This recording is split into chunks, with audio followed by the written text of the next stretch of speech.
Hi everybody, it's the Ruthless Jobber here. Welcome back to the channel. This is episode, do you know what, I can't remember, 33, 34, something like that.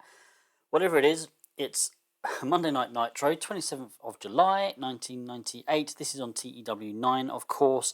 This is the night after Bash at the Beach. We've got a pre-show match here. I'm testing a few things out. Chemistry, basically, see if we can get a team out of Kurt Hennig and Lex Luger. I don't really know what to do with Lex anymore. And Hennig, I'd still like to keep him somewhat relevant. And they're roughly the same age, so I thought, why not? And they take on Mike Sullivan and Sean Morley here. Of course, they get the win in 10 minutes 12. Kurt Hennig pinned Sean Morley with a Hennig Plex. Hennig was head and shoulders above everyone else. Mike Sullivan was the weak link. Okay, that's fine. That's not really important. What we wanted to see here really was whether there was any negative commentary. There isn't. I still haven't done this thing with the commentators. Schiavone and Heenan must remember to change that. So the wrestling rating was 53, crowd 45, overall 62. Not too bad actually for a pre-show match. And there's no negative chemistry, so possibility of a tag team here. Getting into the main show, we've got a three-part angle. Ric Flair's in the ring. He lost to Hogan by countout at the Bash at the Beach for the title because Eric Bischoff attacked him. Now, Eric Bischoff, of course, was banned. He was suspended from the WCW, being a member of the NWO. Here, Bischoff sort of said, look, I haven't been involved for ages. You know, why are you suspending me? Blah, blah, blah. And Flair obviously said, you were never officially fired. You never resigned. Basically, you should not have been here last night. I could actually have you arrested for trespassing. And Hogan comes out with Bischoff, and Hogan says, Bischoff now works for me. He doesn't work for the WCW. He works for me. I pay his wages. That is why he was in the building last night. So, kind of want to do a bit more with Bischoff, really. And Hogan, Flair's obviously annoyed, so he books Hogan in a title defense tonight where he will face the Giant. So it's quite a challenge actually for Hogan, taking on the Giant for the title.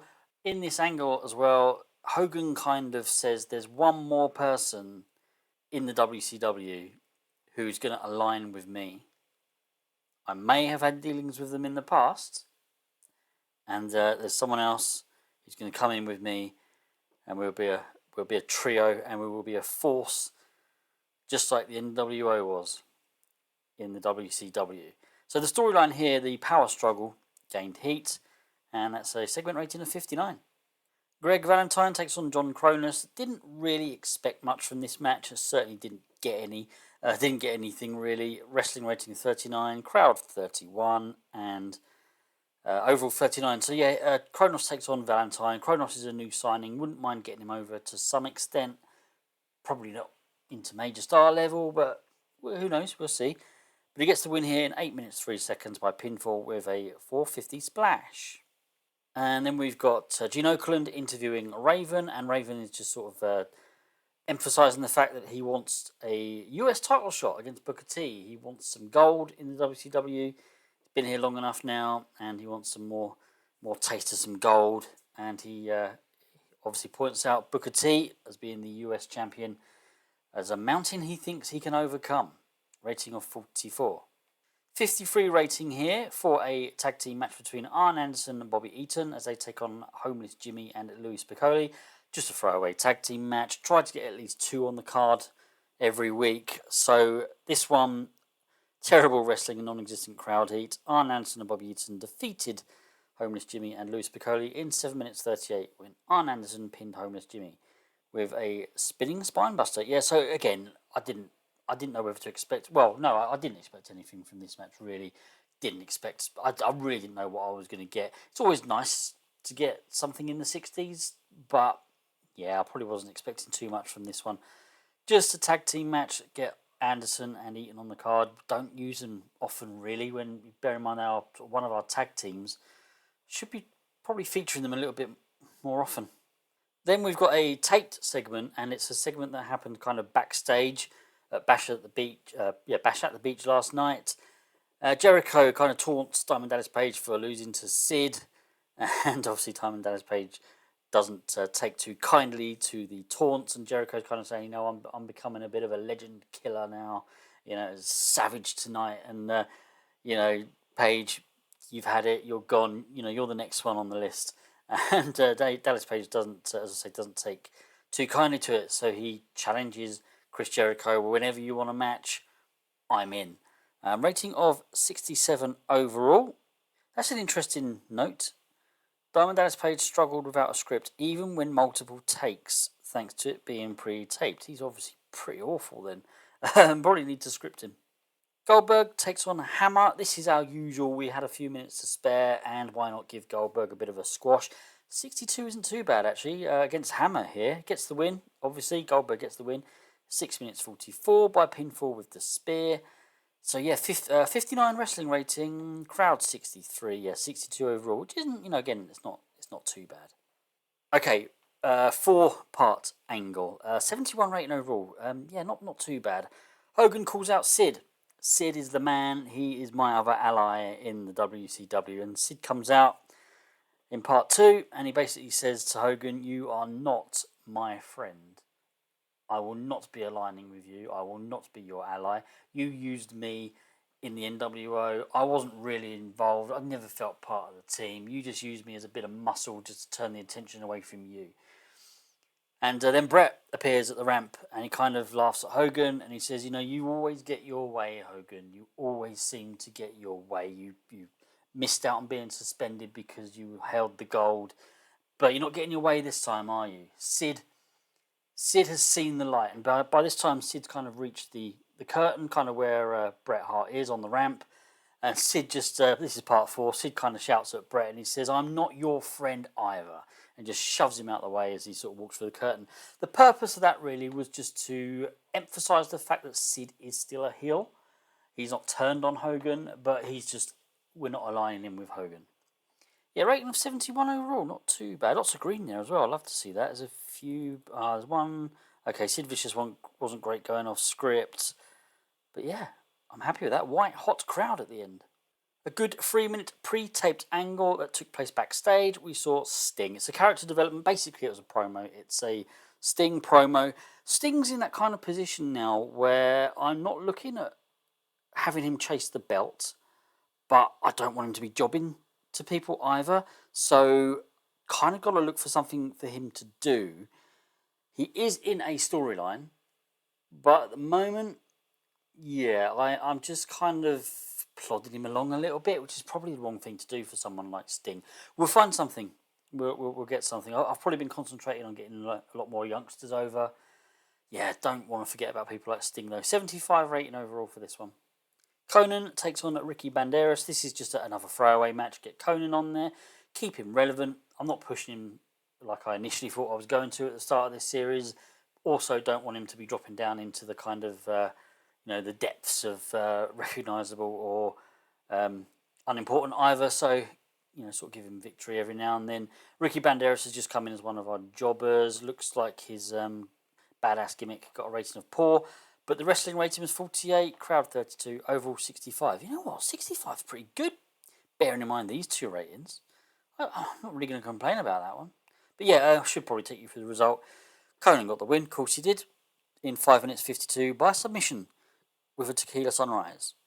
And then as Conan is leaving and the Dudley Boys are coming out for their match, they're kind of getting each other's way a little bit. Conan sort of gets in Devon's way, and a bit of an argument sort of comes out, and Conan ends up arguing with the Dudleys as they make their way to the ring. 43 overall. And then the Dudleys have their match as they take on Mortis and Wrath. Not too shabby. We need to start getting some better scores though. Subpar wrestling, little heat. The Dudley Boys defeated Mortis and Wrath in 12 minutes 16 when Bubba Ray Dudley pinned Mortis with a deadly death drop.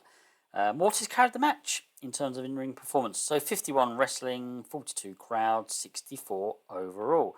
Yeah, tag team match. Get the Dudleys over. Get two of our, can I say, decent tag teams on there. I mean, I know they're all low down the card, but I suppose you've got to say, really, Mortis and Wrath probably are one of our major tag teams as well. Post-match, the Demon comes out and attacks the Dudleys. That was part 1. Part 2, Conan comes back in and he joins in the attack on the Dudleys, rating of 43. This was just to kind of kick off a storyline. So we had an angle idea that failed, and Conan's looking stale. Probably needs to do something about his gimmick then. We've then got an interview with Gene Okerlund as he interviews Randy Savage. This was taped as well. I had this as a pre-taped. It's basically kind of in a quiet room, maybe sort of on some kind of staircase or something somewhere, or kind of casual but serious, if you know what I mean. So it's not in the ring. It's not backstage with lots of stuff going on.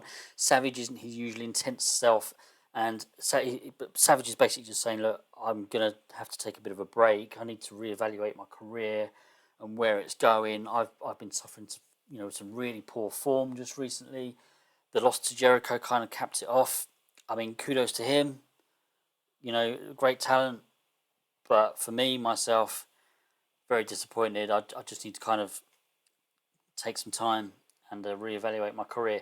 So rating of 75. I don't want Savage to go away completely, but I really don't know what to do with him yet. I have managed to convince him to be, I think it was a road agent. I'm going to have to remember now. I can't remember, but it was either a road agent or it might have been personality. So yeah, we've kind of convinced him to do another role as well that he'll sort of transition to. He's getting on a bit Savage. He can still do it though. That's the thing, and I don't want to sort of lose that. But really, all that's left for him now is to just put other people over, and I don't want him to be. I'm a bit biased because he was my favourite wrestler growing up. I don't want him to just put everyone over and end up, becoming recognisable, unimportant. But kind of what else do I do with him? Yeah, 75 for this interview.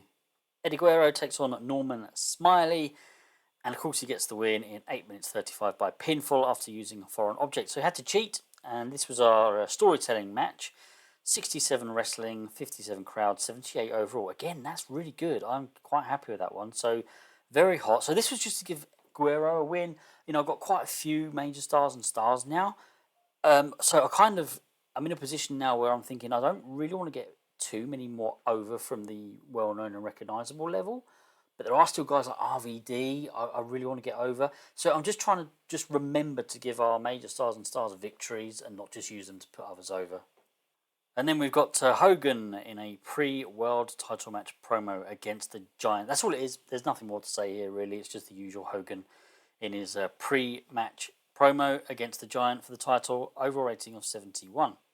And the match, really disappointing. Great heat, decent wrestling. Hollywood Hogan defeated the Giant in 13 minutes 42 by pinfall with a Hollywood leg drop after a distraction from Bam Bam Bigelow. Hollywood Hogan makes defense number 4 of the WCW World Heavyweight title. So, I mean, against his will, I guess, Hollywood Hogan's kind of had to defend the title quite a lot because he's annoying everyone who makes the decisions. So, yeah, another victory, though, for Hogan. Didn't really expect anything else. But Bam Bam Bigelow, of course, getting involved and causing the Giant to lose, I guess, in a way. So the streak storyline advanced and gained heat, which is good to see. So the wrestling was 64, crowd 80, but 60 overall. This is going to be another poor one, guys. Overall, 59. I mean, that's terrible. That's just so bad. And I know I mentioned this. It was either at the Bash at the Beach episode, I can't remember, or it was a couple of episodes ago. I'm not going to enjoy this if we end up losing a TV deal. So I might just think to do something different. I've got a couple of little ideas I'm a bit excited about. But it's just, I need to, I still want to see how it goes for a couple of weeks. But I think the conversion, it was a lazy conversion on my part. I didn't, do anything to it. I don't know what to do. I'm not a mod maker. So yeah, I'm going to kind of have a think about this one and just consider whether it's worth doing. I know some of you may be quite invested in this, and I really do apologise. But it's not going to be fun for me if we end up losing TV deals and that sort of thing. We're just going to have to wait and see, I think. A couple of emails then before we sort of look at anything else. Oh, there we go. WCW enter cooling down period because we have fallen below big status. So shocked phase falling down in size. For a few weeks, up to 1 month, the company will be unable to gain any pop through shows. We're now a medium company. I mean, in a way, okay, kind of take a step back and rebuild. If we lose TV deals, though, guys, that's going to be the real killer for me. Ric Flair calls in riffs. Wow. Okay, yeah. Nitro figures. See, look, we've got 2 of our TV stations here are unhappy. Yeah, this isn't looking good. I don't know. Do I keep going? I don't know. I might wait for you guys to catch up, because today's date is the. Do you know what? I've forgotten what today's date is. It's the 28th of August. By the time you see this, it's going to be what? Towards the end of September. I might let you guys catch up. Obviously, upload this episode and just let me know what you would do and what you. I mean, I don't want to not enjoy it. Yeah, we'll see. But yeah, please give a like and subscribe if you like what you see. Take care of yourselves, everybody. See you again soon. Goodbye.